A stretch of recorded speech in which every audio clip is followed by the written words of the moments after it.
วิดีโอนี้จะมาอธิบายเกี่ยวกับปุ่มต่างๆของ GPS ในรุ่น Garmin 64S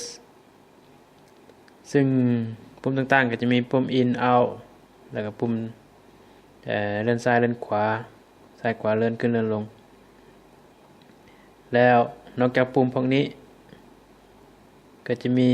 ปุ่มอีกปุ่มหนึ่งก็คืออยู่ทางข้างปุ่มนี้ถ้าเครื่องเปิดแล้วกดอีกบัตรหนึ่งมันจะปิดถ้าเครื่องปิดกดค้างไว้มันจะเปิดถ้าสมมติว่ากดบัตรเดียวก็จะได้หน้าแบบนี้ก็สามารถเพิ่มแสงได้โดยการกดปุ่มนี้ค้างไว้กดตอนนี้ก็ได้แสงแจ้งขึ้นแล้วนี่ก็จะแสดงแบตเตอรี่ของเราว่าท่านหนึ่งละลายปานใดแล้วก็สัญญาณ GPS ส่วนปุ่ม in เป็นหยัง ปุ่ม in ปุ่มนี้ปุ่ม in หมายถึงปุ่มเลื่อนเข้าปุ่ม out หมายถึงปุ่มเลื่อนออกแล้วกดมันก็จะเลื่อนออกในนี้ปุ่มนี้ก็เลื่อนขึ้นเทิงสังเกตเบิ่งอันลูกศรนี้ปุ่มนี้เลื่อนลงลุ่มปุ่มนี้ซ้ายปุ่มนี้ขวาแล้วเพจมันปุ่มหยังเพจเวลากดมันจะมีเมนูให้เลือกแบบนี้เขาเอิ้นว่าเพจ screens กันว่าป้ายบอนใดมันก็จะเข้าเลือกเป็นเมนูนั้นให้เมนูแม่นหยังเมนูมันสมมุติว่าเราอยู่หน้านี้ก็อยากตั้งค่าหน้านี้เขาก็สามารถกดเมนูได้มันก็จะเข้ามา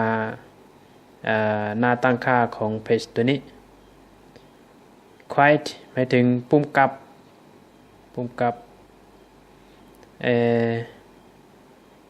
สมมติว่าเขาอยากเข้าไปหน้า home ก็สามารถกดปุ่มเมนู2บาท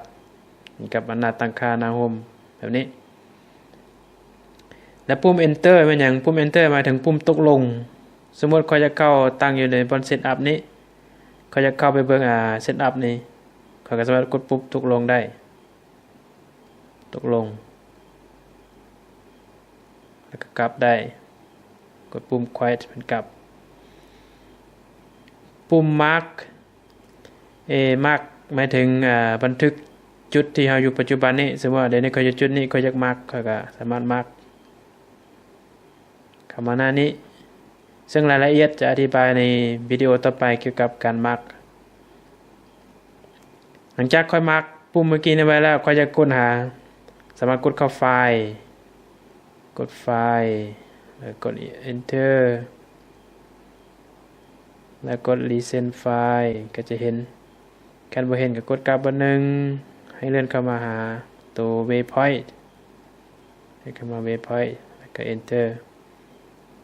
ซึ่งนี่คือไฟล์และเราสามารถใช้อันตัวอื่นได้ซึ่งจะอธิบายรายละเอียดคลิปต่อไปคลิปนี้จบเท่านี้